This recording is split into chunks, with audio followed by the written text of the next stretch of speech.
श्री स्वामी समर्थ. जय जय स्वामी समर्थ.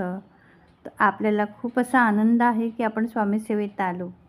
त्याचप्रमाणे मयूर पार्क येथील एका महिला सेवेकरीला श्री गुरुचरित्र पारायणाच्या 7 दिवसाच्या दरम्यान स्वयंपाक करताना श्री स्वामी समर्थ मंत्राचा जप केल्यामुळे स्वामींची सुंदर अशी हुबेहूब प्रतिकृती पोळीवर तयार झाली.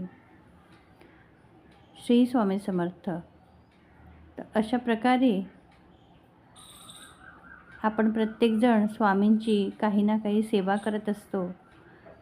रोजच्या दैनंदिन कामातून जेवढा वेळ मिळेल तेवढी आपण प्रामाणिकपणे सेवा करतो आणि त्याप्रमाणे स्वामी काही ना काही प्रचिती, काही ना काही लीला, काही ना काही अनुभव, साक्षात्कार आपल्याला देत असतात. त्याप्रमाणे